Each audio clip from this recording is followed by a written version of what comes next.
evening, everybody, and welcome to the 2023 Municipal Candidate Forum for the town of Nags Head, sponsored by the League of Women Voters of Dare County.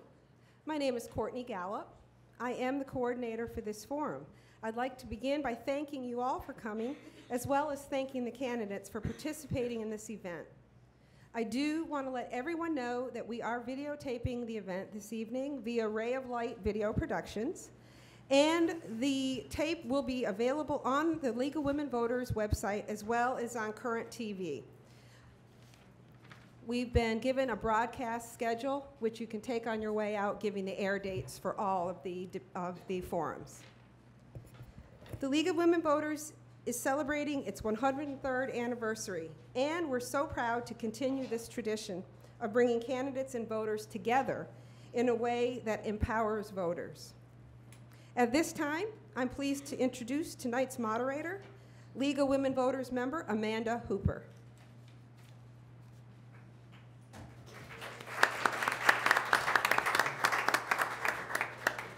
Thank you, Courtney, and thank you all for being here.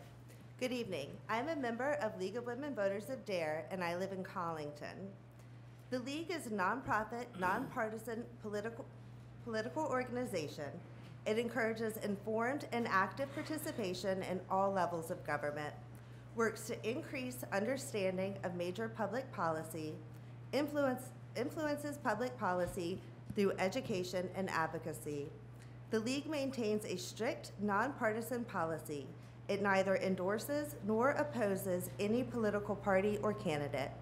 The League participates in a positive campaign project and has requested that each candidate tonight take the Code of Campaign Ethics pledge. We prohibit campaigning or campaign literature in the forum room. Please turn off your cell phones or electronic devices.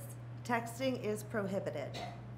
The League members participating tonight are our greeters, Robin Hideman and Tony DiBonaro, question reviewers, Nancy Birondelli and Audrey Esposito, and our timekeeper tonight, Lorelei DiBonero. We encourage a lively and respectful discussion. If you think of a question during the forum, please raise your hand. One of our staff will hand you a question card. Please include your name and town of residence and/or business. Anonymous questions will not be asked. I would now like to introduce the Town of Nags Head candidates. There are 2 commission seats up for election on November 7th, and there are 4 candidates on your ballot. Present this evening are Kevin Brinkley, incumbent, T. Mike Morrison, challenger, Megan Lambert, challenger, and Keith Sawyer, challenger. The format for tonight's forum.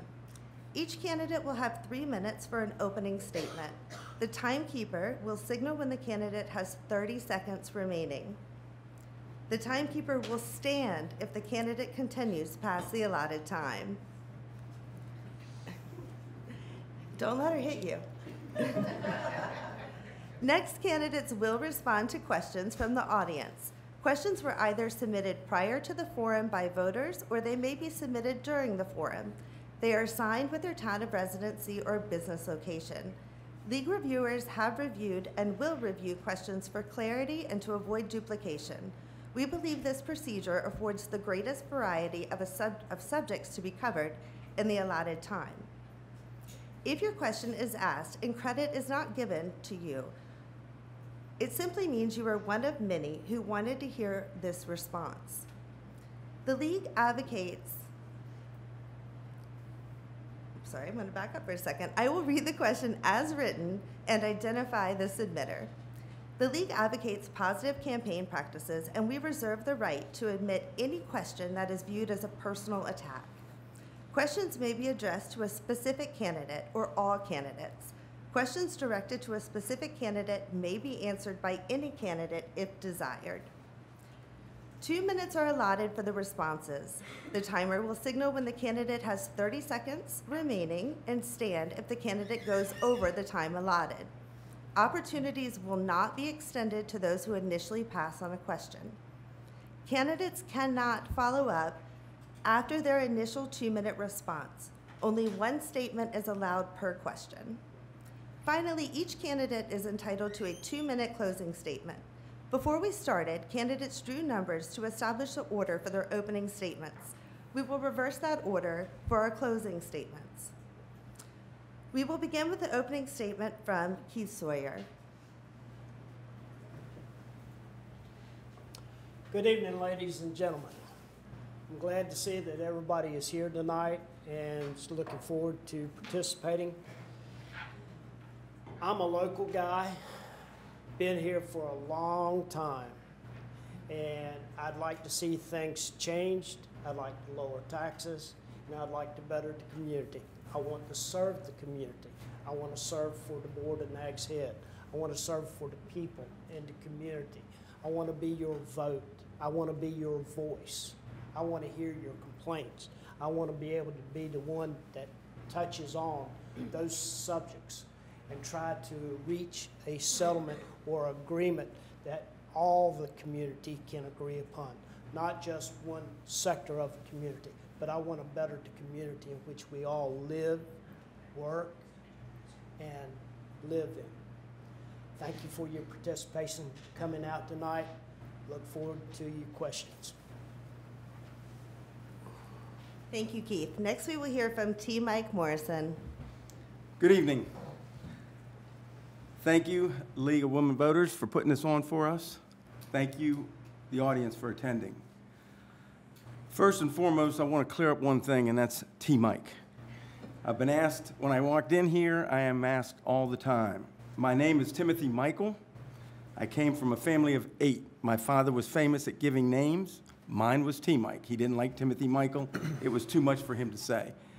When I was baptized, he nicknamed me T. Mike. I have been T. Mike since I have been baptized. Thank you. I live at 329 Villa Dunes Drive with my wife of 41 years. 2 of my children grew up here, Joshua Michael and Carly Michelle. Josh is a firefighter like I was in Fairfax. His wife, Catherine, is a school teacher, and they have 3 lovely children, Molly, Lila, and Gavin. Carly, my daughter, grew up here. She did very well. She is a doctor in Virginia Beach right now, and she has 3 boys, Jameson, Easton, and who's the older? Owen. I am a retired firefighter from Fairfax County. I moved to the Outer Banks, specifically Nags Head, 28 years ago when I was selected to be the fire chief of this town. I moved down here and became the fire chief, and before that, we had been vacationing down here many times. We were going to move down here no matter what. We love the place, and love it even more now that I've been here 28 years. But anyway, we came down here, built our home, and have had one of the most marvelous, marvelous experiences in my life to live in Nags Head. We're all blessed to live here. We really are. I am in real estate now, but I was a fire chief, and when I left there, I went to Kill Devil Hills, and I was the ocean rescue director there for 14 years. Now I work in real estate, and I enjoy it. I have a list in my office of over 20 people that have left here to go to St. Thomas, St. Croix, Puerto Rico. They're all back. They're all back. That's how special this place is. It is spiritual. It offers unbelievable amounts of opportunities to do whatever. And I just thank the good Lord I ended up here. I appreciate the fact that I have an opportunity to run. There was an opening. I would not have run for this office if Renee Cahoon was still running for this office. She has put 32 great years into our town, much appreciated. I got to work with some of the finest that we've had in our town. Bob Mueller was mayor when I was here. And there are a lot of other people. But anyway, thank you very much for this opportunity to be able to communicate with you. Thank you, T. Mike. Next, we will hear from Kevin Brinkley. Good evening, everyone. Thank you for coming out. I like to try to talk fast so I don't get the paddle, so I'm going to try to move along. But thank you all for coming out. Thank you to the League of Women Voters for putting this on. My name is Kevin Brinkley. I was born in Craigtuck County, where my mom and dad were both deep-rooted there. I was raised in Manio, went to Manio High School. After high school, I did 2 years of college, and I wanted to follow in my father's footsteps and be a law enforcement officer. I came to the town of Nags Head and spoke to the chief then, and he gave me an opportunity as a 20-year-old. He told me if I give 2 years to the town of Nags Head, that he would send me through the police academy and pay me while I was going. So 4 months later, I came back as almost a 21-year-old, and I was a police officer in the town of Nags Head. 28 years later, I retired from this great town. The last 9 years I served as your police chief. Nags Head has a special place in my heart. Both of my girls were raised here in Nags Head. My wife and I live in Nags Head Acres now. We're very blessed to be here. People ask me, why did you retire if you wanted to get right back in and work with the town of Nags Head? Well, it was time for me to retire. I enjoyed it, but it was time for someone else to do it. But what I really like is working with the people and for the people. And I know that's what my role is in this. For the last 4 years, I've had a great time talking to people where you give me your opinions, you give me your suggestions. Sometimes the best ideas that we have in government don't come from within, it comes from outside. And that's what makes this so important. So I am seeking re-election. I hope to have your support and look forward to your questions this evening. Thank you. Thank you, Kevin. Next, we will hear from Megan Lambert. Hi, my name's Megan Lambert, I should have said. My husband Jason and I have lived on the Outer Banks for the last 20 years. We've been stoked to call Nags Head our home for the last 12 of those. We own and operate 2 ice cream shops, Beauty Treats. We opened the first one in Nags Head 15 years ago. We also have 2 children. Our youngest is our 4-year-old daughter named Chloe, and our oldest is our 11-year-old son named Kai. So why am I wanting to run for commissioner? That's probably the big question. I want to run for commissioner because I believe I have the passion and the experience to make a positive impact on our town. I've spent the last 7 years serving our town as a steward, and it started in 2016 when my home and my business flooded in Hurricane Matthew. It was a big deal for us. It took us about 6 months to recover before we could even move back. And at that time, I found myself at a crossroads. I was very upset, and I realized I could stay very upset or I could get very involved. And I decided that I was going to get very involved. So I started serving on the Stormwater Committee. Shortly after that, I started serving on our planning board. I still currently serve on the planning board today as vice chair. I also started serving on our Septic Health Committee last year. I think that serving on these committees and the planning board has given me a lot of experience and a lot of time working with the town, and also a lot of feedback from our residents. And I've used that time and that feedback and that experience to come up with 3 priorities that I feel resonate within our town needs. My first priority is I want to develop more proactive engagement between our town staff and our business owners and our residents. I also want to apply that same principle to how we deal with our neighboring towns. I want to develop strategic partnerships so that we can work with our other town leaders and come up with big solutions to the big problems we're facing right now. Secondly, stormwater infrastructure and septic health. I want to look at our current needs, but also look 10, 20 years ahead down the road. Thirdly, I want to honor and preserve Nags Head now and for our future. I want to stay resistant to big development in Nags Head. I think that my priorities help show what my experience is with Nags Head, but it also gives you an idea of what to expect from me as your next commissioner. Look, I'm not trying to fast track to this role. I feel that I've put in the time over the last 7 years to learn as much as I possibly can. I am a firm believer that actions speak louder than words, and I know that the actions that I've put in the last 7 years back up the words that I'm saying here tonight. I also think that it provides something else, and that's a track record.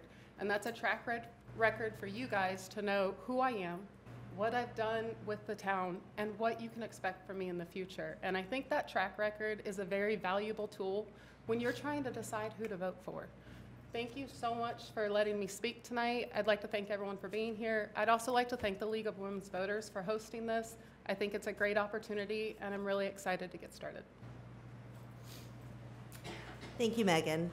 Now we will have questions from the audience. We've staggered the order of our responses to ensure impartiality. First question is from David Elder, a resident of Nags Head. While everyone has life experience, what recent condition or situation brought you to become a candidate? How are you uniquely qualified for the board and for my vote? Please let me know if you need me to repeat a question. We'll start with Kevin Brinkley. And just, that was right. Say it one more time, please. Sure. While everyone has life experience, what recent condition or situation brought you to become a candidate? How are you uniquely qualified for the board and for my vote? Thank you, Mr. Elder, for the question. 28 years working in local government, and then the last 4 years being one of your elected officials. I know the town of Nags Head. I know the budget. I know the processes. I'm uniquely familiar with that. So that's main reason. But the other one is I still have the passion to serve. I know I've been here for 4 years, but I would like to serve another 4 years for you. I'm here for you. I'm here for your questions. I'm an open book, and I just want to, I think I'm in that position that I can continue to serve and represent you in the way that needs to be done. Thank you. Thank you, Kevin. Next is Keith Sawyer. Would you repeat the question one more time for me? Absolutely. While everyone has life experience, what recent condition or situation brought you to become a candidate? How are you uniquely qualified for the board and for my vote? To begin with, I served on the Beach Nourishment Committee the first time around in 2011. I also served on the Beach Nourishment Committee the second time around. And I've seen the development of the beach nourishment take hold, and how it took hold, and how we had to deal with the tax issues, and how we had to collect the money for the tax issue. As far as the budget is concerned, I don't have the knowledge of the budget, but I deal with a budget of over $1 million every year. I also have my own company. I have an owner services company. I have an independent claims business, and I deal in millions of dollars every year and seeing what the issues are. My experience has been with soil and water, water management, soil science, crop production, landscaping, and construction. So when you look at the factors of what goes on in the town and seeing where our situation are and how the community is building up, we need to stop the building. We need to slow it down. There needs to be less density instead of more density. And that will help improve our water quality, water drainage, surface water, storm water, and the management of it. And that would qualify me to handle the large numbers that we're going to have to deal with in the future to come. Thank you, Keith. Next, we will hear from Megan Lambert. Well, when I started, I talked about how we flooded in Hurricane Matthew, but that brought me to want to serve. That didn't bring me to want to run for commissioner. But after serving on the planning board and after serving on our septic health committee, that's what brought me to wanting to run for commissioner. I've seen the difference and the impact I can make on the planning board, and I want to continue to do that as your next commissioner. To be honest, I don't think I would be qualified or ready for this role without the experience I have from the planning board. The planning board has afforded me the opportunity to understand our zoning regulations more. It's helped me understand our building code more and why it's so important to our infrastructure. And I can't imagine running for this position without that experience behind me. Thank you. Thank you, Megan. Lastly, we'll hear from T. Mike Morrison. An experience that brought me to run for commissioner. Basically, being a firefighter and the fire chief in Nags Head, I got to meet a lot of people in this town, see them at their worst times, and take care of them. When there were 2 positions open, I was like always wanting to serve this town. I was fortunate enough to be the fire chief, and I live here, and I saw an opportunity to come back and help the people of Nags Head. I've been blessed all my life to be able to take care of people in the emergency service work. I want to take care of the people of Nags Head. I want to listen to them. I want to learn from the past commissioners, from the past mayors that I've worked with. I've learned a lot from. I would take from their experience and move forward. The Board of Commissioners of Nags Head right now is fantastic. They have handled situations that were very difficult and did a very, very professional job doing it. I'd like to be a part of that. Thank you. Thank you, T. Mike. Next, we have a question from Molly Harrison, a resident of Nags Head. What do you think is the most important issue the town is facing? We'll start with Keith Sawyer. I think the #1 issue that the town is dealing with right now, it has to do with the stormwater issue it's been a major issue for years, and the infrastructure within the town itself. I think if we get back to where we're working towards fixing our infrastructure, then we can work on correcting our stormwater management process at the same sense. That also helps towards the health and safety of our residents, year-round residents. We have to address that main issue, which is the infrastructure. And until we get that infrastructure back in place to where it needs to be, we can't sustain the number of people that are coming to Nags Head. This is a beautiful place to live.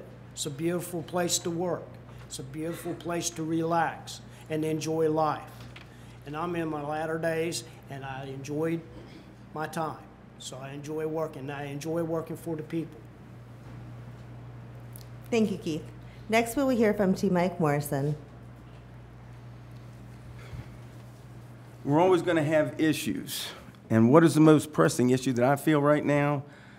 The commissioners have taken care of a lot, but right now we have a major traffic issue in this town. We have a lot of traffic. We can't make left-hand turns in the middle of summer. We just can't do it. The commissioners have talked with DOT trying to get, and I believe they're installing a new system on the lights that they're going to be coordinated and hopefully will flow the traffic through Nags Head more. But for public safety, we have got to make sure that we handle the traffic that is upon us now. I mean, we had a big boom. We had a lot of people move down here. And we have a major traffic problem on that bypass, and it is a safety issue. Thank you, T. Mike. Next, we will hear from Kevin Brinkley. Ms. Harrison, thank you for your question. And as I was sitting here thinking about it, I think Nags Head is in a really good position. Nags Head's not broken. We've got a great town. But as I'm sitting here tonight, what I would tell you is multifamily or workforce housing. This board, the board that I currently serve on, eliminated multifamily from one of its allowed uses earlier this year. But each of one of the commissioners, me included, said that we would put that back into it as an allowed use. That's something we need to do. But how we put it back in there is going to make a difference on are we able to get a multifamily project that fits with Nags Head.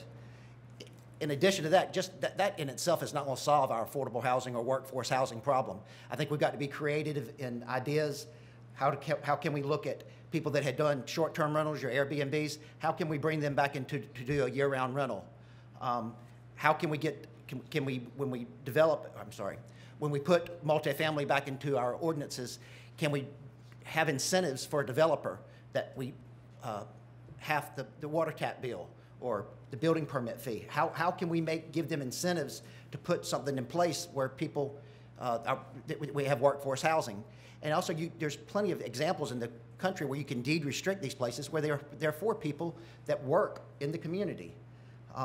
I think this is one of the issues right now, and I think it's not facing just Nags Head. It's everywhere in Dare County, but it's all across our country as well. Thank you. Thank you, Kevin. Next, we'll hear from Megan Lambert. Thank you. That's a tough one for me. I do think Nags Head is in a great position, but we do have issues that we need to talk about. And for me, it would be almost a dead tie between stormwater. I think that our stormwater, we have made great strides in stormwater for Nags Head.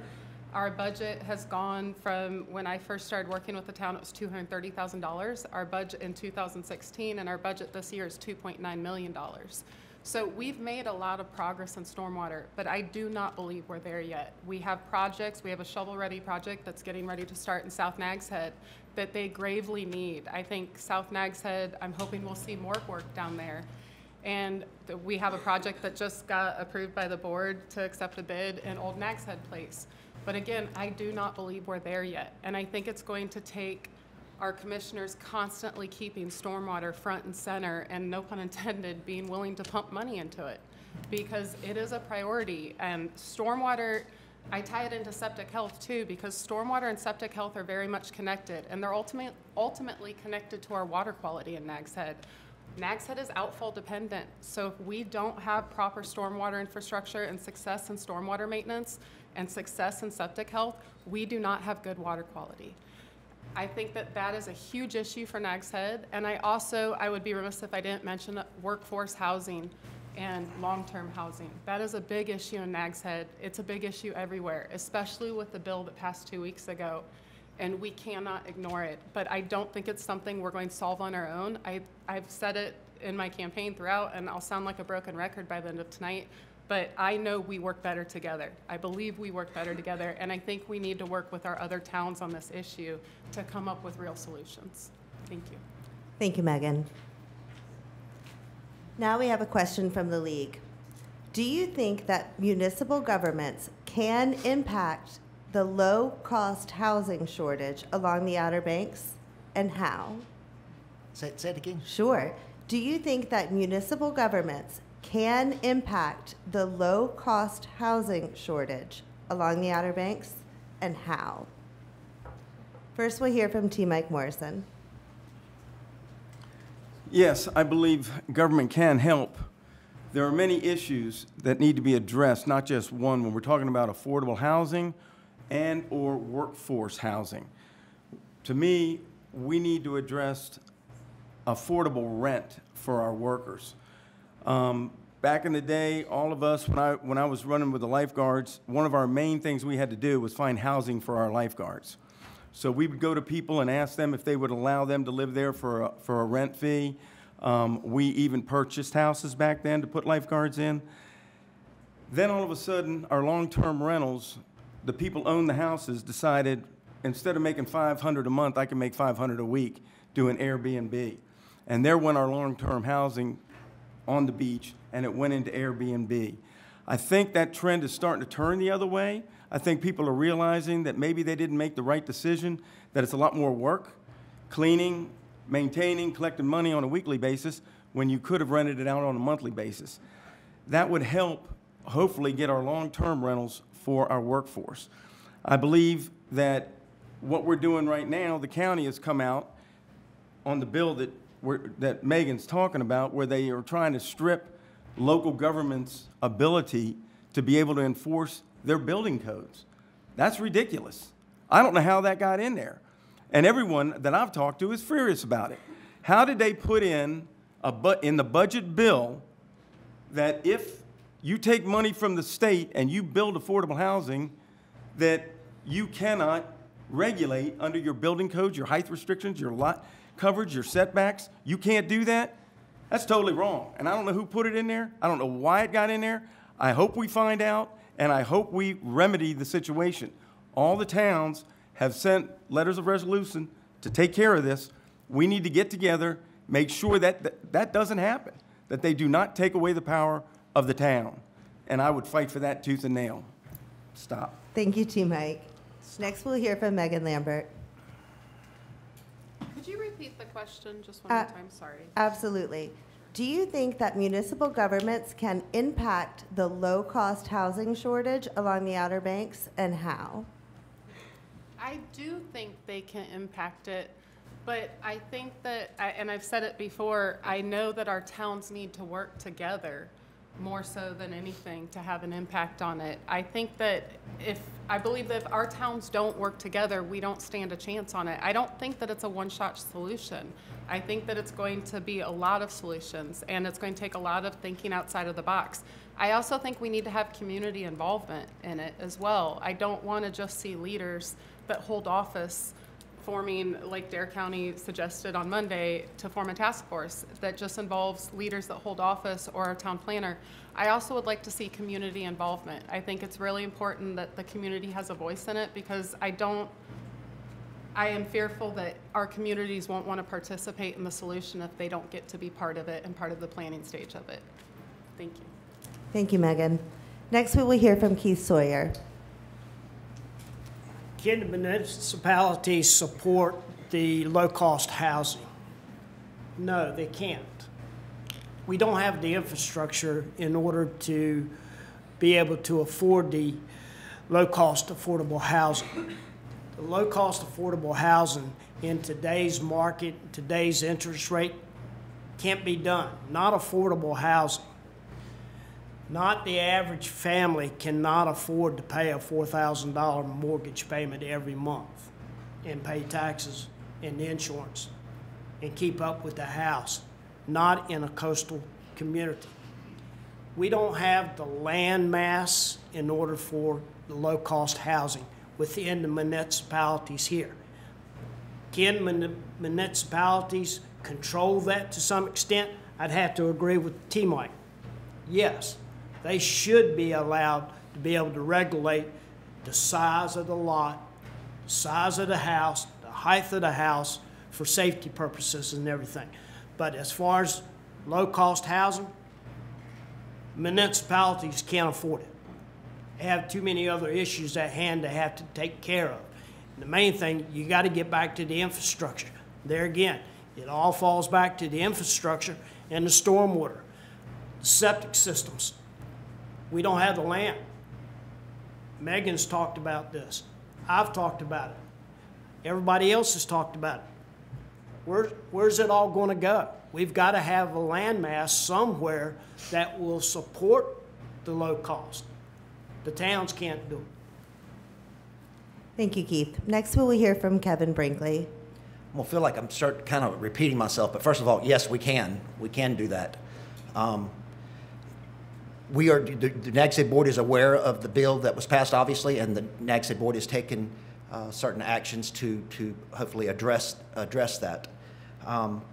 Megan brought up about the county manager on the meeting on Monday or Tuesday. He asked to form a workforce housing. That is great, to form a task force for that.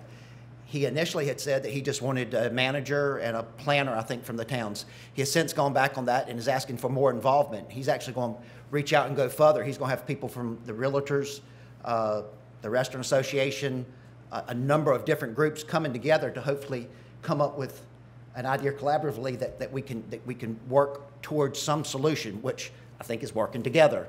But Nags Head, first of all, for us, is getting multifamily back in it. The planning board is working diligently on that to add multifamily back to our allowed uses.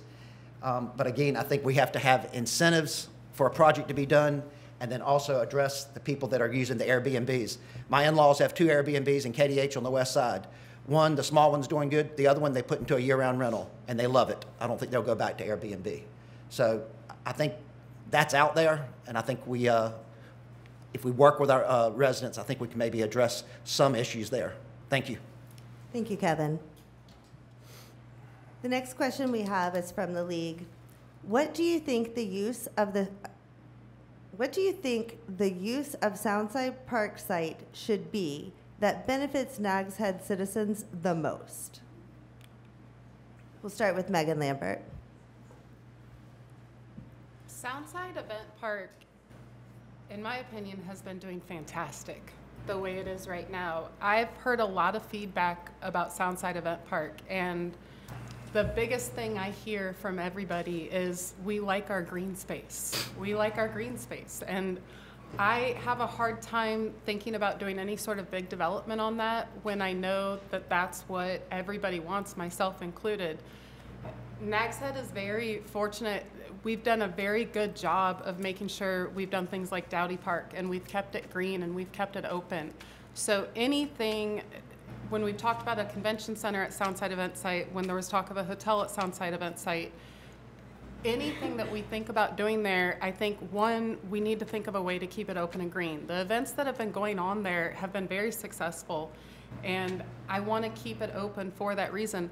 But I also, anything that we put there or anything that gets developed there, I think it's really important to remember the impact it could have on our stormwater.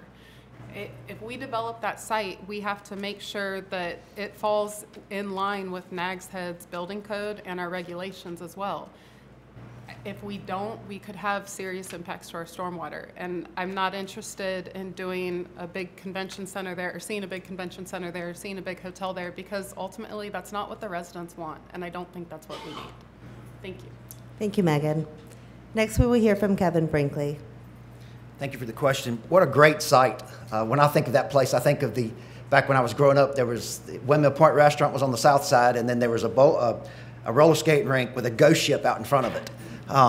But when Nags Head had opportunity to acquire that land along with the Visitors Bureau, there was a vision there to have that space.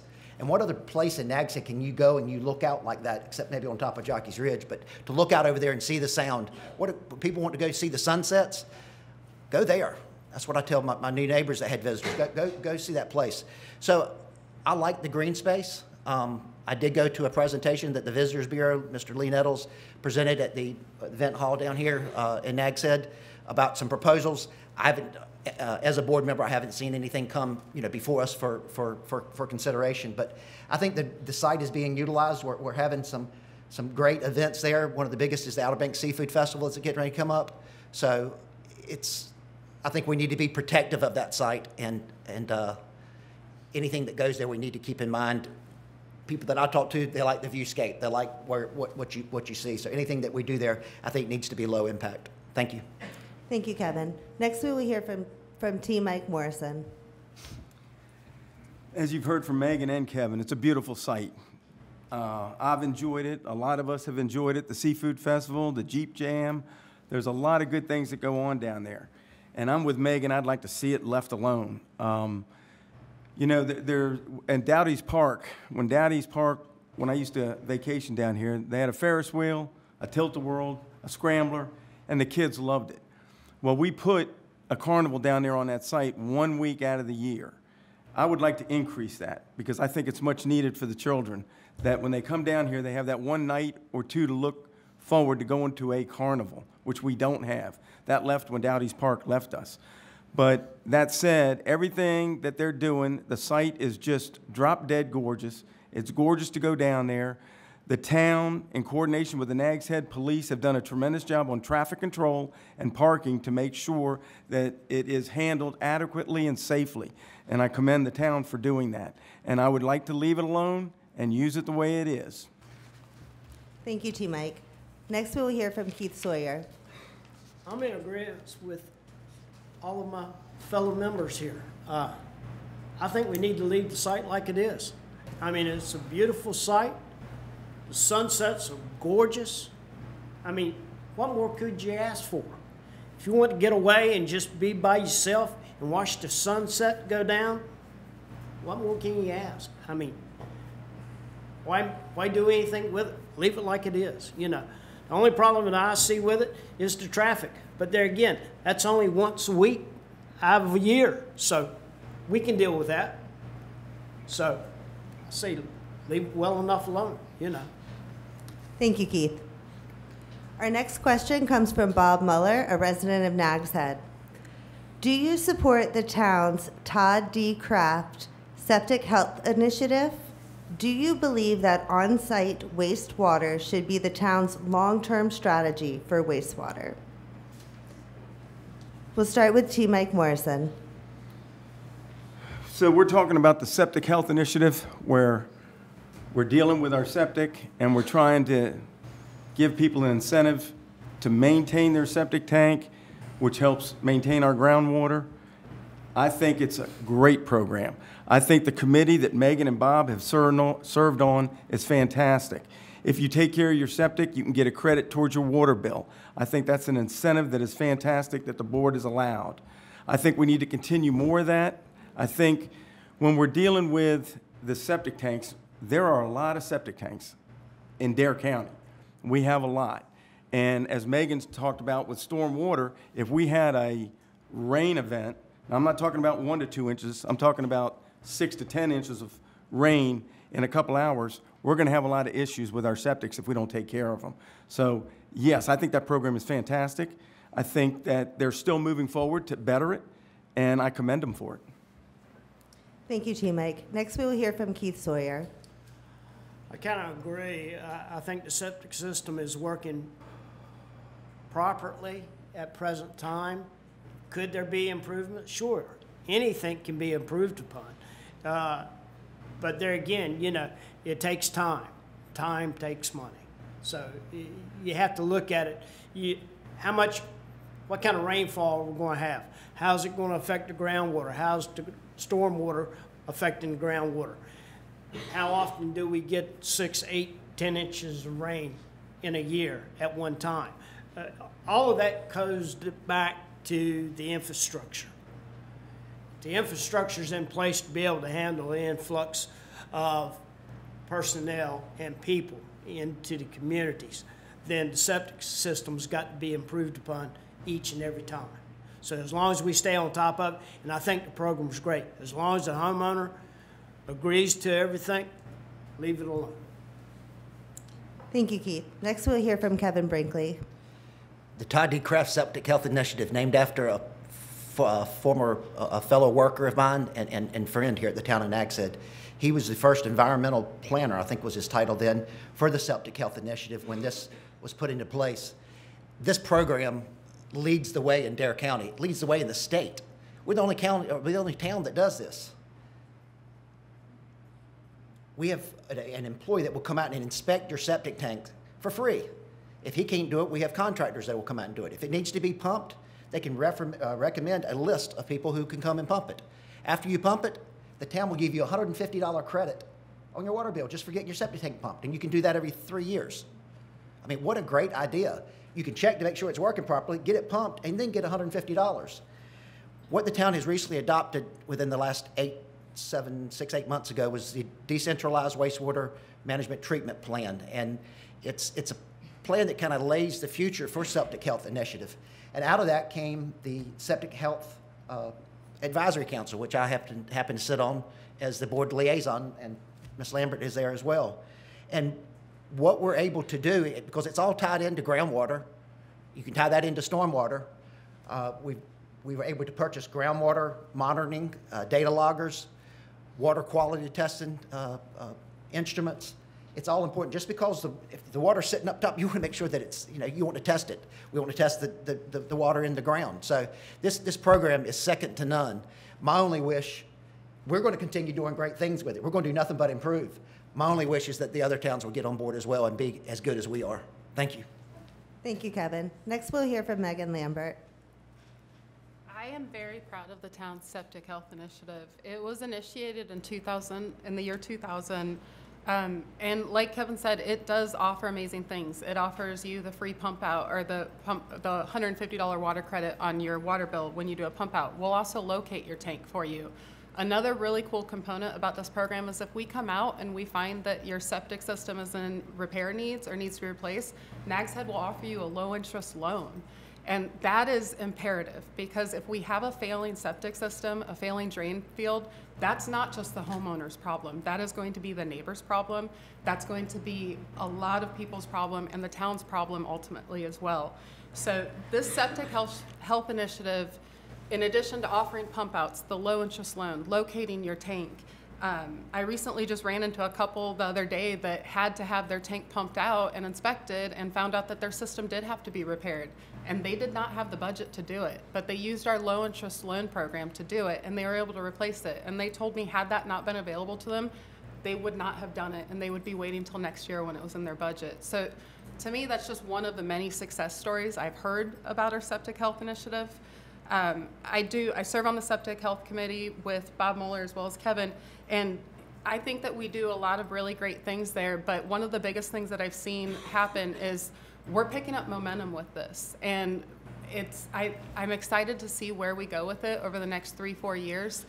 But also, we have to remember that most of Nags Head is on septic, and except for the village, and septic is what keeps us resistant to big development. If we're on a sewer system, we would be much more able to handle big development. So I think septic health is very important, and I think that the septic health initiative helps not just take care of our septic needs now, but also thinks ahead down the road. Thank you, Megan. Thank you. Our next question is from Susie Walters, a resident of Nags Head. If elected, do you promise to fight any and all efforts on the local and state level to make this Board of Commissioners partisan? Would you like me to repeat that? Okay. We'll start with Megan Lambert. I do not think partisan politics has any place on our local board. Our Board of Commissioners deals with local issues that affect us immediately, and I don't think that we have the room or the time to enter anything else into our discussions. There's state level issues, there's federal level issues. I don't think on a federal level they're concerned about Nags Head stormwater, but I am, and I think that our board is. I do not see any way that I would want to see partisan politics on our board, and I would continue, as your next commissioner, not to allow it anywhere on our board. I don't think we have room for it. I don't think we have time for it, and we have real issues in front of us that affect us day to day, and that's our job as commissioners, and I don't want to ever, I think it's really important that we focus on our job at hand and we don't go off course at all. Thank you. Thank you, Megan. Next, we will hear from T. Mike Morrison. I agree with Megan. You don't need parties involved in this local government. It should be partisan, and it is. And I think if we continue to do that and work together, that's the biggest thing. When you start to get into the political field of this party and this party, you end up attacking or working on that instead of working on the issues. And I think it's so important to work on the issues together and not even care. I don't care who you are, what party you're from. We need to work on issues for the town of Nags Head. That's the important thing right now. Not Dare County, not Kill Devil Hills, Nags Head. Nags Head's issues, and I think Megan made it very clear, coming together, working together as one team to solve every issue we can solve. Thank you, T. Mike. Next, we will hear from Keith Sawyer. I'm in agreement with everybody. There doesn't need to be any partisan parties in local politics. We need to work together as a team, as a committee of commissioners, working together to solve the issues of the town of Nags Head. Not the federal issues, not the state issues, but our local committee, and our local town. So. Thank you, Keith. Next, we'll hear from Kevin Brinkley. This will be quick. Absolutely, without a doubt, partisan politics do not belong in municipal government, and I would fight tooth and nail to make sure that did not happen. Thank you. Thank you, Kevin. Our next question is a league question, and it is focused towards Kevin Brinkley. So I am officially out of order on my little random sheet here. If a Nags Head citizen requests to know the location of the license plate reading cameras, will the camera locations be disclosed upon request, or are they secret? Not secret. They're going to be at each of the town lines. I'll say that tonight. It'll be easy. 158, entrance to the town. NC 12, entrance to the town. The causeway at the Baum Bridge. Wellbone Junction, and Old Organite Road at NC 12, or Highway 12. That's, license plate readers, I guess I got my 2 minutes. I just will address that. License plate readers are used throughout Dare County. I was asked by former Mayor Muller, I think he was actually talking to Commissioner Sanders, that I happened to overhear it. Do we need license plate readers? License plate readers, it's the way of the future. It's technology that can be used. And what it can't be an officer just sit there and run somebody's license plate to see if they're going in and out of Nags Head. You got to have a case number to even look at the information that's gathered. If we have an armed robbery or a missing persons, and we know that it's a gray Toyota truck or a gray minivan, you can enter that into the search criteria. And yes, we've got a lot of those here, but it will give you a start on where, or give you an area to start at. They're already in use throughout the county. Southern Shores, Duck, the Wright Memorial Bridge. They're here, and they're not being abused. They're really, really a useful tool for law enforcement, and I commend the league for asking that question, because that's important, and I appreciate that. Thank you. Thank you, Kevin. Would anybody like to respond to that? Yes. I think that this tool is going to be good in another fashion, that it's going to free up some of our staff to do other work. And I think that's important, to make sure that we use the technology to move us forward, to make sure we can help law enforcement and free up some of their time to do other things that are important in the town. Thank you. I think it would be a help, too, for the EMS system of Nags Head, the fire and rescue divisions, especially if they're responding to a traffic accident somewhere. You good? All right, our next question is from Cola Vaughn. I hope I got that right. A resident of Nags Head. What should the town of Nags Head do or continue to do to deal with the problem of sea level rise? Or do you not think this is of concern? We'll start with Keith Sawyer. I don't think there's much that the town of Nags Head can do towards sea level rise. It's going to occur whether we want it to or not. We just have to be prepared to handle what takes place. How do we mitigate circumstances of the sea level rise? How are we going to handle the water when it comes in? What's the timing? There's different factors there. Is it something that we can actually do anything about? Not so sure that we can as far as environmentally wise is concerned. Thank you, Keith. Next, we will hear from Kevin Brinkley. You know, it's funny, 4 years ago, I was asked that question, and I was the last one to answer, and I just looked and I said, I don't know. I have no clue, but I'll certainly look into it and see what I could find out. So I have learned a little bit about sea level rise, and it absolutely is an issue, and Nags Head can and is doing stuff right now. When you think about sea level rise, it's just not, well, the water's coming up, but with that, it's also, you can tie in stormwater to it and water quality to it. The town recently adopted a shoreline estuarine management program, I guess they call it. My friend and colleague, Commissioner Sanders, sat on that board. And what it does, it looked at our estuarine shoreline along the Sound, and it looked at areas that over the last 70, 80 years, how much land that we have lost. And you'd be surprised about how much that we've lost. And if we continue to lose that, we're going to be in a world of mess. So this program looked at ways that we can help. And if anyone has ever heard of a living shoreline, you got bulkheads, that's a hardened structure, but then there's stuff that you can put in front of that bulkhead that helps minimize the wave action, and it actually creates a living environment for other sea life.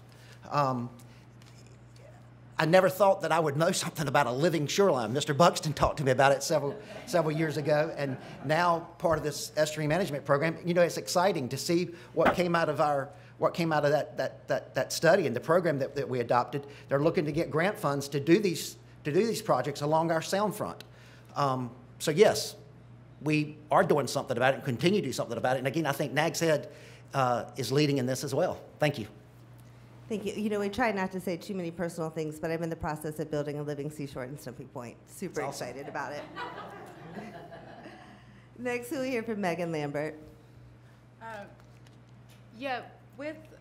do think that Nags Head is doing something about sea level rise. And as Kevin said, we are doing that with our Estuarine Shoreline Committee. We have 11 areas that we've noticed of concern with that, and there's 3 specific areas that we're focusing on right now, and we're hoping to receive the grant in Villa Dunes, the Harvey Beach access, or the Harvey Soundside access, as well as West Soundside Road. And that's one of those things where I think that we are capable of looking at stuff we can do for it. I think through different, when I think of bulkhead initially, I always just thought of, concrete, something like that. And I've learned a lot through our Shoreline Committee of the different things that they can do for it. And I am really excited to hear when we find out if we do get that grant, so that we can see those 3 areas progress and find out what we have success in those areas, so that we can learn from it and apply it to the other 8 remaining areas that have been, that the Estuarine Shoreline Committee has identified. And so I'm excited to see what successes we have and how we can apply it to those as well. Thank you. Thank you, Megan. Next, we'll hear from T. Mike Morrison. Yeah, I think there is things we can do about the sea level rise. Back to the soft stabilization versus hard stabilization. I took that class, and I learned how that you can use riprap and vegetation to go ahead instead of using bulkheads and concrete piers and things of that nature. So I think that really does help. I am not that knowledgeable about the rise of the sea compared to maybe what I could be in the future. So I'm not going to sit up here and say I know all about sea rise, because I don't. And like Kevin, one day I might learn. Wonderful. Thank you, T. Mike. I'm going to apologize in advance for murdering this name. I'm going to do my best. This question is from Pra Ference, a resident of Nags Head. Drew Ference. Okay, Drew Ference, thank you. Thank you for correcting me. While canvassing in the various communities, meeting the residents, what new ideas are you hearing? What unique solutions are being suggested? We'll start with Kevin Brinkley. People have talked to me probably more about workforce housing than anything. And they want to know where Nags Head stands and what we plan to do. Seems to be a continuing theme here. This is, I think, the third time I will answer, but I think I've said what Nags Head is trying to do. One suggestion they had was sort of like what I said with the incentives. How can you get people that did short-term rentals, your Airbnbs and Verbos, to come back to doing a long-term rental? With that, I think there's got to be incentives for them to do that. And that's what I want the town to do, and I hope that we can develop those incentives in addition to getting multifamily added back into our allowed uses. Ms. Ferentz, thank you for the question. Thank you, Kevin. Next, we'll hear from Megan Lambert. Could you repeat the question? Absolutely. While canvassing in the various communities and meeting the residents, what new ideas are you hearing? What unique solutions are being suggested? I've spent a lot of time canvassing over the last month or so, and I've heard a lot of, one of the coolest things that I've heard is people want to get involved. And when we've been talking about workforce housing and long-term housing, one of the biggest ideas that I hear is residents want to get involved. They want to have a voice in the matter. They've seen developments proposed, and they want to be more on the planning phase of it. And so I think that it's really important that we answer that call, and those community members that want to get involved, as we saw at the Dare County Commissioners meeting. There are community members that are concerned, they want to get involved, and there isn't one solution for workforce housing, so I think we really have to think outside of the box. And when our community wants to jump in and get involved, I think that's where we're going to find the really unique ideas. Thank you. Thank you. Next, we will hear from T. Mike Morrison.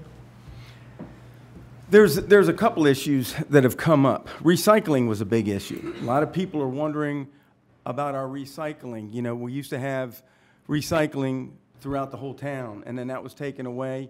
And people are asking why or how can we get that back? And this is something I would have to talk to the board about. But back to, you know, the housing issue. There have been a lot of things talked about. Bob Mueller wanted to start this committee to where he put just people from the mayors and people from the planning board. And oh, did I say you? Yes. Sorry, sorry. Yeah. But Bob Woodard started this, and I think we need civilians and people from the businesses on that same task force. Malcolm Fearing has come up with a project. He wants to resurrect Buffalo City and put affordable housing and affordable rent over at Buffalo City. That's in Dare County. The land is over there. I think as a community, if we get together, that's an alternative. I think that I've been hearing a lot about that, and I agree with that. Thank you, T. Mike. Next, we'll hear from Keith Sawyer. What I hear from the communities is flooding, drainage, maintenance of our waterways, and the maintenance of them, as well as trash, recycles, and affordable housing. Always seems like me that's one of the #1 issues. How can we deal with affordable housing and the flooding and the water and drainage? That's the #2 topics that I get hit with every time I talk about something. And until something's done, that's going to be the #1 object to be faced with, is what are we going to do with all the water here? I mean, got to be able to manage it somehow or other. Also got to be able to manage affordable housing. And there is other places for affordable housing here in Dare County, not in the towns, you know. Thank you, Keith. Our next question comes from Cola Vaughn, resident of Nags Head. What future problems will the town of Nags Head face with the potential of higher density development? We'll start with Megan Lambert. I think Nags Head's done a very fantastic job of being resistant to big development and managing its density. If I'm successful in being your next commissioner, I plan to continue to manage that and hold the line on that. But if we did go into an area where we started allowing more density, or if the board were to see fit to do that, I think that we would face a lot of consequences from that, specifically in our stormwater and our septic health. When you add more density and lot coverage, you add more runoff, you add more burden to our septic and our stormwater infrastructure. And I think the consequences of that would be very severe. And that's why I don't want to see more density in Nags Head. Thank you. Thank you. Next, we'll hear from Keith Sawyer. I kind of have to agree. I mean, we've got to slow the density down somehow, some way or another. I mean, there's too many issues there with the continuing of building close to one another and over-occupying of the rental homes. That's another big issue. I mean, when you over-occupy a house, that puts stress on our stormwater, puts stress on our septic systems within the houses and within the community. It just doesn't affect just one house. It affects the whole line of houses or that whole community of where those houses are at. We've got to slow that process down some way, somehow. And it's going to be a very tough problem that we're down in Nags Head going to be faced with in the years to come. Thank you. Next, we'll hear from T. Mike Morrison. Can you ask the question again, please? Absolutely. What future problems will the town of Nags Head face from potential increased higher density development? We'll face a lot. I mentioned earlier about the traffic. Where are we gonna go? We don't have any land to build more roads or wider roads. What is gonna happen out there with traffic if we increase our density? What are we gonna do with our work staff? It's gonna tax them out, our firefighters, our police, running out here, public works, trying to take care of it. I just think that with Megan, we have got to control that density. And by controlling that density, and what we've done is we've restricted lot coverage, we've made sure we uphold to our setbacks and our height restrictions. And this little thing they tried to sneak in that state budget would take that away from us. And so that's a serious issue we have got to look at. So increasing density is going to bring a lot of problems. And we need to fight the increased density, and we need to fight the state on this new bill they passed that is going to take away, local government control over what goes on in your town. Thank you. Next, we'll hear from Kevin Brinkley. I have 3 priorities about why I'm seeking re-election, and then I've also come up with some challenges that I think we face as our town. Each one of them, density or keeping Nags Head is in each one of those. Nags Head's legacy. You can read from our legacy statement. We uphold our legacy by protecting and promoting our small town character that includes a sustainable local economy based on a family, vacation, tourism, a high quality beach experience, and small locally owned businesses. That's Nags Head. I haven't heard, how do I say it? Since I filed for re-election, I've paid more attention to it, I guess. But the people that come up to me, people that live in Kill Over Hills, people that live in Kitty Hawk, Collington, Martins Point, and say, Kevin, you know what? Nags Head gets it. When you come down the beach road into Nags Head, you know that you're leaving the town to the north and coming into Nags Head. Nobody has come to me and said, Kevin, we need a Wawa in Nags Head, that we need an 18 gas pumps out there. No, nobody has said that. And I'm being serious when I say that. When you look at 30-some bedroom houses, no, not here. And I am proud that Nags Head does that. We don't have 13 houses on a 2-lot oceanfront and call it a cottage court. That's not Nags Head. So Nags Head is aware of density. I learned long ago. I've yet to hear anybody say, we need more density, Kevin. I mean, I'm waiting for it, but nobody said it yet. So Nags Head's going to continue to fight that. And if when I'm reelected, I will continue to do that. Thank you. Thank you. Our next question is from Mead Gwynn, resident of Nags Head.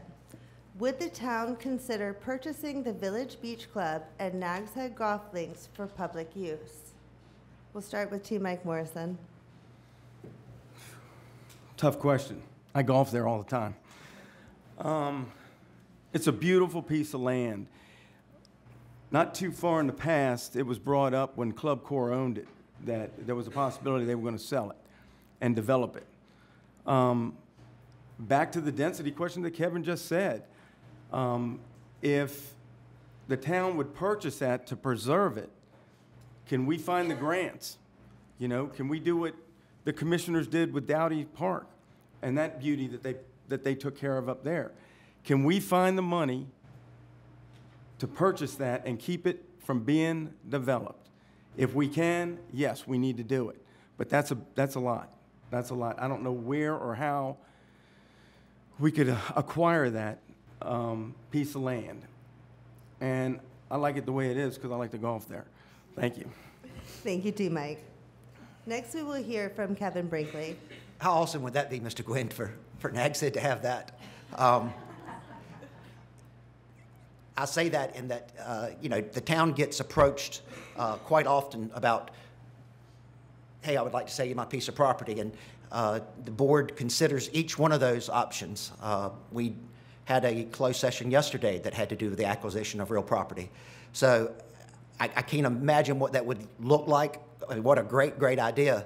But I think money obviously would be a factor. But again, anything that is brought towards or to the town, the manager will certainly take it to the board for the board to consider. So I would encourage, if that's a possibility, and I will certainly pass it along to Andy, our manager, as well. But great question, Mr. Gwynn. Thank you. Thank you, Kevin. Next, we'll hear from Keith Sawyer. Would you repeat that question one more time? Absolutely. Would the town consider purchasing the Village Beach Club and Nags Head golf links for the public use?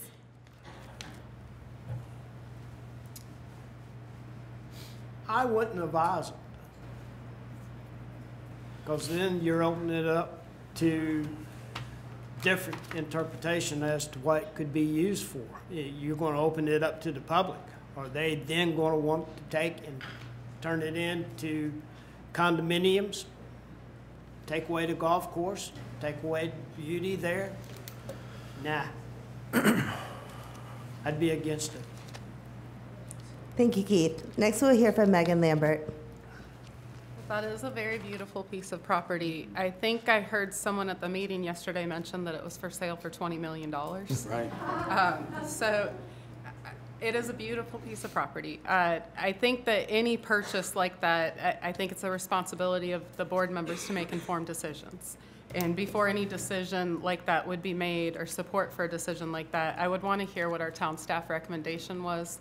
I'd want to look at our budget and look at our priorities and find out where we could find that type of money. Grants is definitely a possibility, but that would be a lot of grant money. And our town staff last year alone applied for and received over $3.7 million in grants, which is incredible. But we've put that money to stormwater, we've put that money to other places, so I don't know if that would be the best decision. I think it would be amazing if the town could acquire it, but again, I would want to hear our town staff's recommendation on it. I'd want to talk to our finance officer and find out if that's something that the town could take on without burdening the taxpayer. Thank you. Thank you, Megan. Our next question is from Rosemarie Dozier from the Outer Banks Realtor Association. How important do you feel it is to answer candidate surveys from local organizations? The realtors sent out 30 requests and have only received 18 responses. What is your reaction? We'll start with Kevin Brinkley. I believe if you're running for public office or seeking to be reelected, I think you should answer their questions. I certainly completed mine and dropped it off at the OBAR's office here in Nags Head, and I'm really surprised that somebody is running for office or seeking reelection and does not take the time to fill out a form. I mean, they've got questions they want answered. If you want to serve the public, you better answer their questions. And that's disheartening to hear that somebody would not take the time to do that. You ought to be running for office, in my opinion. If you don't have enough time to do that, shouldn't run for office. Thank you. Thank you, Kevin. Next, we'll hear from T. Mike Morrison. I filled mine out.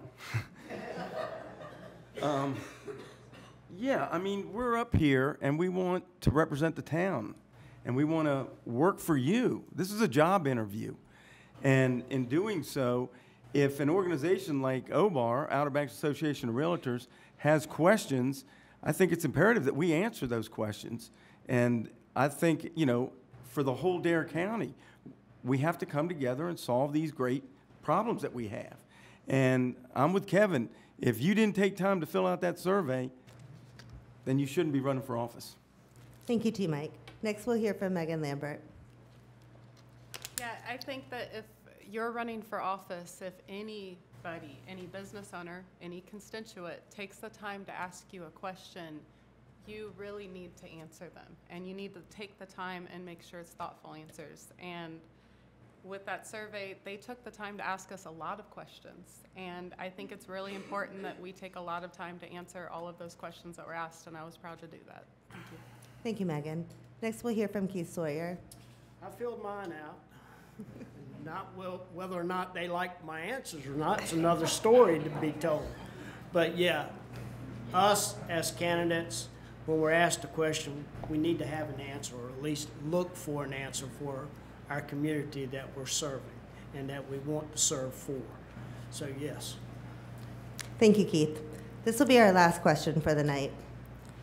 This is a question from the League. What is your vision for the future of Nags Head, and how do we get there? We'll start with Keith Sawyer.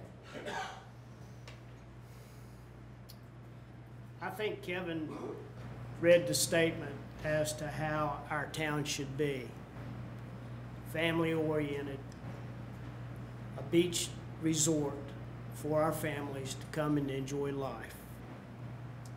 Not big stores, fancy stores, but local, family, community, get together, work, play, and live in a society where everybody works together towards one objective and try to solve the issues that we have at hand.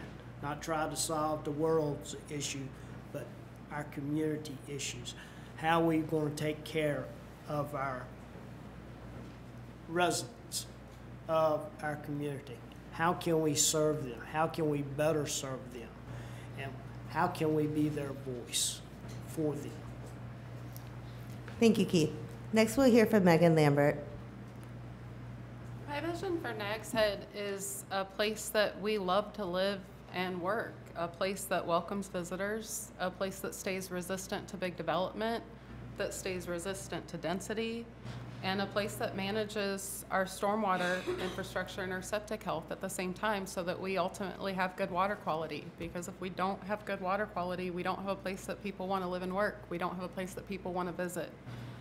And I think that my vision for Nags Head is that we keep in line with the vision that we've been doing thus far. I think it's worked really well for us, and I don't want to change any of that. I want to honor that, and I want to preserve that now and for our future. Thank you. Thank you, Megan. Next, we'll hear from Kevin Brinkley. I'm going to read that legacy statement that I read earlier, but you get the picture. That's our legacy. How does that speak? I think that legacy is how we continue working for the for the future. Nags Head recently sent out 3,000 surveys to residents and property owners, and then there was an open request for people to fill out an online submittal, and it's a town survey asking residents, property owners, business owners, what's important to you? What do you like about the town of Nags Head? What would you like to see change? And we take results from those surveys, and we go in and we look to see what's our strategic plan. Where's Nags Head going to go next? What's important? And I said at the beginning, some of the best ideas don't come from the people sitting up here. It comes from you. There's just 5 of us sitting up here. We have our entire community out there. I think it's important that we listen to them. So those surveys are so important. Andy told us, our manager told us yesterday, that the board will get those results here in the next couple weeks, and I look forward to seeing, according to him and the people that we were working with on the survey, we had a great return rate of those. Not so many on the open call for them, but really got a lot back from the 3,000 that were sent out. So I look forward to seeing what our townspeople had to say and taking that and applying it into our future. Thank you. Thank you, Kevin. Next, we'll hear from T. Mike Morrison. My vision of Nags Head is the beauty that my children got to grow up here. My vision is to protect the heritage of Nags Head so their children will be able to come back here and enjoy it the way it is. I want to fight to keep it. This board has fought to keep it. I'm proud of this board. I'm proud of this town. And Nags Head, as I stated earlier, is a very, very special place, very spiritual.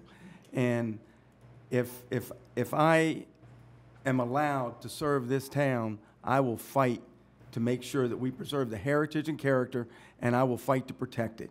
And I will make darn sure that I take care of everyone that I can, because that's what I've done my whole life. Thank you, T. Mike. Now we will hear the candidates' closing remarks. We will go in reverse order from our opening statements. We'll begin with Megan Lambert. Thank you. I think the role of our commissioners is many things. I think commissioners are protectors of our town. They're advocates for their constituents. They're relationship builders. They're stewards. They're problem solvers, and they're leaders. Most importantly, I think commissioners help set the vision and priorities for the town to work towards by incorporating feedback from our community, town staff, and colleagues. I know that I've talked a lot tonight about my experience and why I think that I'm qualified for this role. But what I haven't talked about is my heart and my passion. And while I think that experience is important, it's a necessity, I think that having a heart for our town and having passion to serve our town is just as important. So I want to talk about that for a minute. When I think about Nags Head, I think about everything I've experienced in Nags Head since I've moved here. I've really grown up as an adult in Nags Head. I had my 2 children in Nags Head.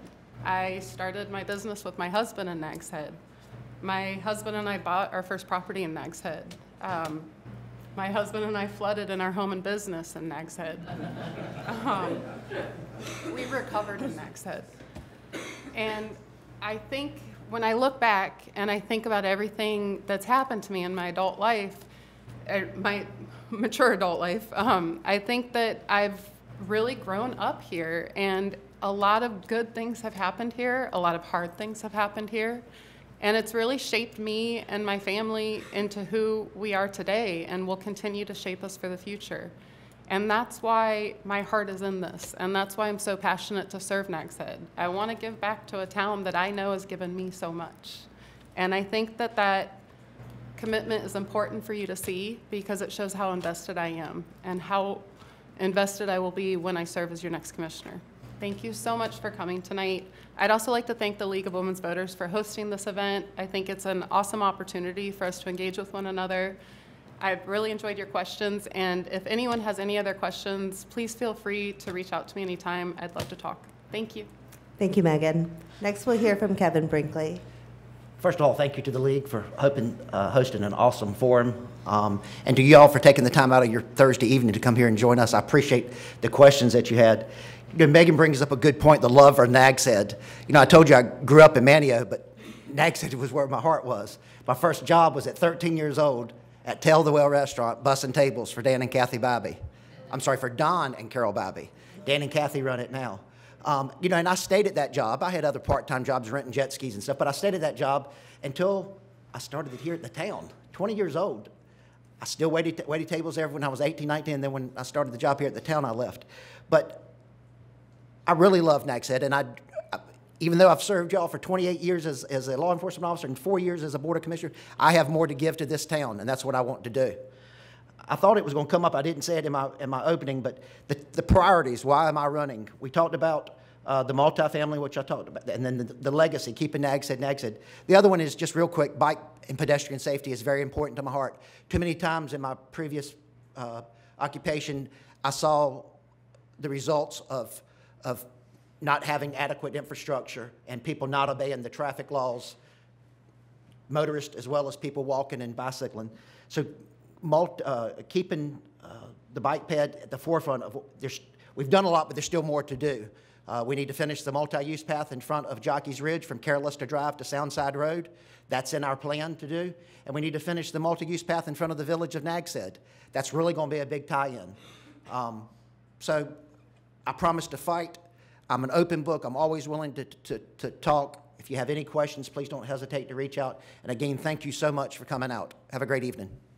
Thank you, Kevin. Next, we'll hear from T. Mike Morrison.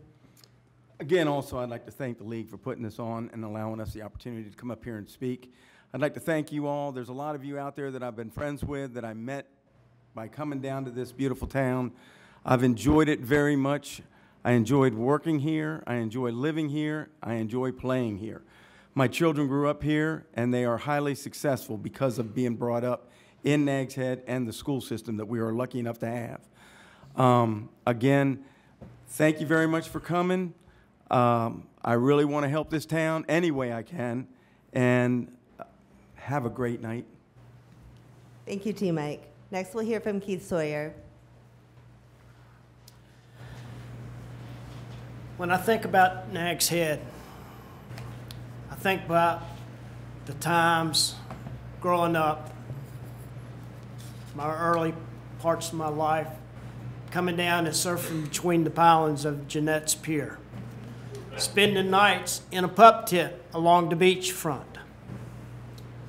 and to look at all the improvement, the traffic, 2-lane bypass, 2-lane beach road, and see all the development that has occurred. Every time I leave, when I cross the Alligator River Bridge coming back into Dare County, or the Wright Memorial Bridge coming back to Nags Head, I think, thank God I'm back at home again. I spent 6 years in West Virginia in the mountains. Come home every 3 weeks, check on my mother, my brother, but it was nothing like coming back home. It's my passion to live here. It's my passion to serve the town. I'm willing to serve. I just want to put forth all that I have in my heart. My heart is Eastern North Carolina. My heart is in the Outer Banks. My heart is here in Nags Head. I just want to give back. It's been so good to me. My daughter lived on the beach here, and that was her dream. She loved the beach, so I enjoyed being here at the beach. So it's home, and I want to stay here. So I want to serve for the town of Nags Head and for the community. Thank you, Keith. That concludes the Town of Nags Head Candidate Forum. We wish to thank the candidates for their participation, the voters for their attendance and their questions. We want to thank the Town of Nags Head for the use of their meeting room and for videotaping this forum. We will post the video on our website, lwvdarenc.org, and our YouTube page. The Dare County Current TV channel will broadcast the forum. Check their website for dates and times. I will now turn the meeting back to Courtney Gallup.